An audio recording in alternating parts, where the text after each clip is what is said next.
Hello everyone. Today our topic is BDI and CDI. So what are BDI CDIs? Why are we studying BDI CDIs? Well, this is because in advertising media planning, we need to figure out which markets have the most sales potential. In other words, we want to identify the best markets by quantifying the potential of each market. We have three learning objectives. First, understand the role of BDI, CDI in media planning process. Second, calculate BDI, CDIs. Third, use BDI, CDI for strategic media planning. Well, before we talk about BDI, CDI, let me just quickly uh, talk about the book, which it's a real kind of storytelling written by one of the most famous business reporters, Randall Rothenberg, who used to work for New York Times, and he spent a considerable amount of time by shadowing one of the advertising campaigns, which is for Subaru in the early 90s. And he pretty much documented the whole process of the life and the birth of an advertising campaign.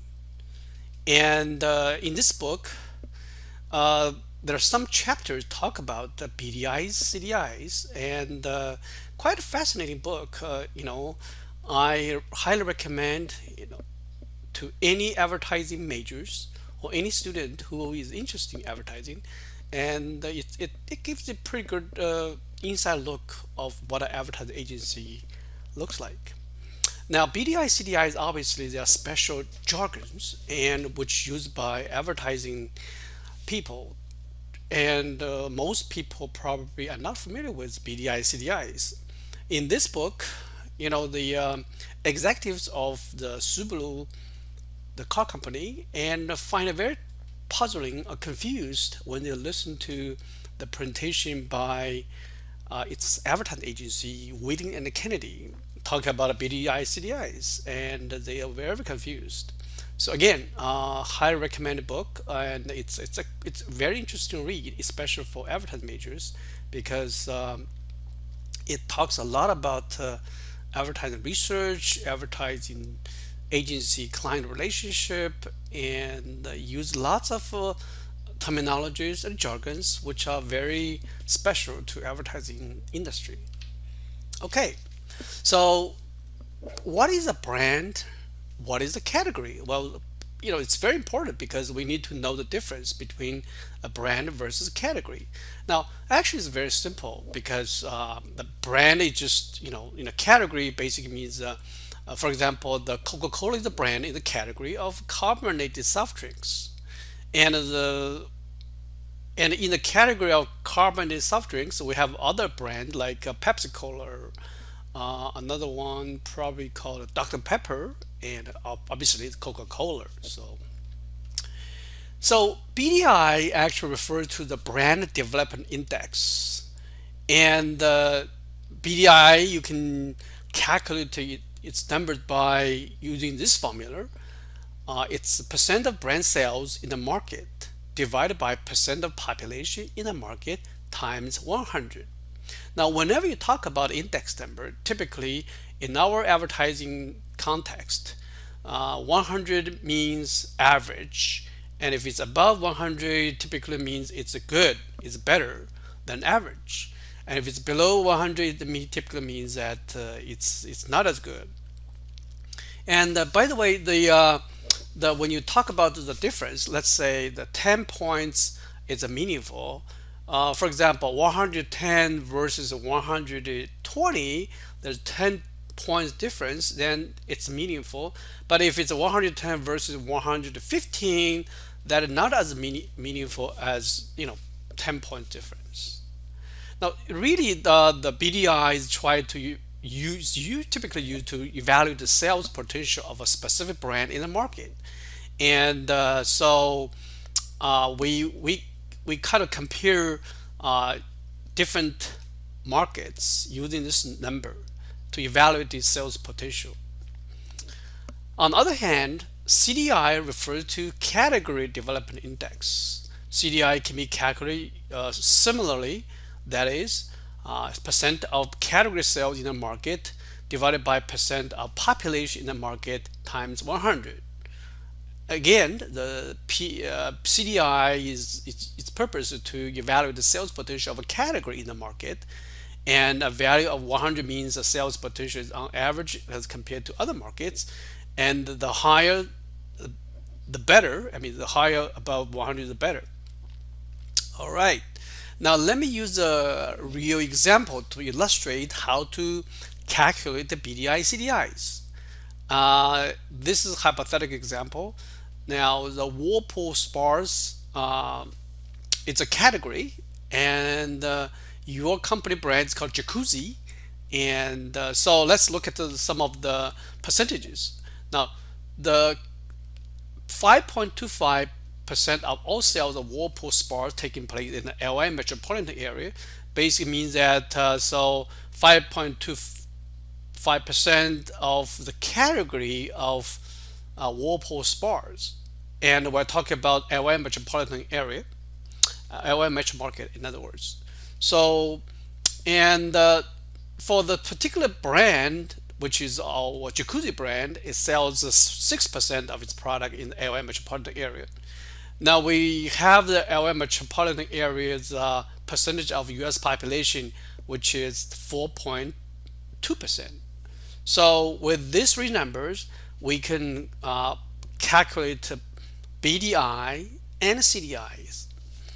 If you take a look at the formula, and we can plug in the percent of brand sales in LA market, which is 6.0%, divided by percent of population in the LA market, which is 4.2%. And then you can see the 6.0% divided by 4.2% times 100 equals 143. Now 143 actually it's pretty good. It's 43 points above 100. So it's very good number because it's almost 50% higher than the average. Now let's look at the CDI. CDI actually it's you see the percent of category sales in the market divided by percent of population in the market times 100. And you can plug in numbers, and category sales 5.25 divided by population percentage 4.2%. Oh, I need to look at I forgot to put the number. 100 times 100 equals 125. So this is still very good sales potential for the category as well. It looks like both the brand and the category are doing pretty well in terms of the Whirlpool spa sales in LA market. So let's look at the strategic implications of four possible scenarios for a particular market. And we have a four combination, that is high BDI plus high CDI, high BDI plus low CDI, low BDI plus high CDI, and low BDI plus low CDI. Now, if you look at the first scenario, high BDI and high CDI, they are very, very good for both your brand and your category. And that means that this particular market is very robust, and both you and your competitors are having a very good time selling the products. Now, typically, you want to continue to invest your advertising dollars. You don't want to say, well, if BDI, CDI especially doing well, then you don't want to stop or reduce any advertising dollars, because if you stop or reduce your advertising spendings, your competitors will take advantage of it, and then your market share will be eroded. So for high BDI and high CDI market, the strategy typically to maintain your advertising presence or advertising dollars to keep your market share. Or sometimes actually some companies, if they're aggressive, they look at the CDI is very high, they want to capture more uh, market of that, more shares of that market, they might boost the advertising dollars. It depends actually. So you need to do research, really try to figure out your advertising strategies. Now the second scenario, high BDI plus low CDI, which tells you that your brand is doing pretty well, but the category is suffering. So this tells you that you may enjoy a competitive advantage over your competitors, but your category is not doing well. That also tell you something about the general overall sales trend. And if you're a brand leader in the category, you might need to think about how to stimulate the category demand. Let me give you a concrete example. Let's say if the Tropicana orange juice sales in area market is doing well, but the Tropicana it's a leading brand, and but in general the orange juice is not selling that well in the LA county, LA metropolitan area.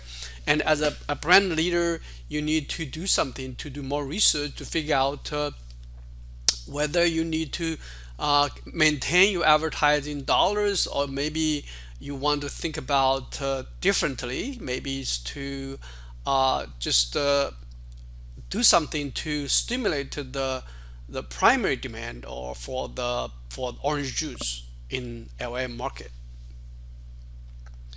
Okay, let's move on to the third scenario, low BDI and high CDI, which tells you that uh, your brand is doing poorly while your competitors or in general your category doing well. Now this is tells you that you are at a disadvantaged position in this particular market, and that you need to do lots of research to find out what's going on with your brand. Now it could be different many different type of factors contributing to your low BDI performance. It could be your product strategy, or it could be your pricing strategy, or could it be your promotional strategy, or could it be your channel problems. So you need to do some research really seriously, and definitely this is a lot of homework for a brand manager to do. Or sometimes you just maybe the upper management may think about getting a new brand manager to just revigorate this market to regain market shares. And in this area, definitely you need to boost your advertising dollars, try to maintain your competitive, just regain your competitive edge over your competitors. Now let's look at the fourth scenario, low BDI and a low CDI. Now this is actually not only your brand doing well, but your category also not doing well. So this is basically the kind of market that not a really good position to be. And sometimes you just say, well, maybe you want to just give up the market, you want to reduce the advertising spendings, or sometimes you just want to quickly withdraw from the market. Maybe this is not the area market you want to be. Maybe you want to use your dollars for other markets which have more sales potential. So this is some type of kind of strategy that we typically could have. But it depends. Sometimes you could have something maybe to revigorate the category as well, revigorate your brand. But that's kind of very not very often the kind of situation. Okay. All right, so we kind of briefly covered the BDI and the CDI, and and its purpose. Why do we need to calculate BDI, CDIs? This is really trying to figure out the geographically which markets have the most sales potential, and which markets we need to have what type of advertising strategies. So this is very important for advertising media planning. And so in the geographic objective section, you need to use BDI, CDI numbers to justify your selection of markets into your media plan. Okay, so that's all for today, and see you next time.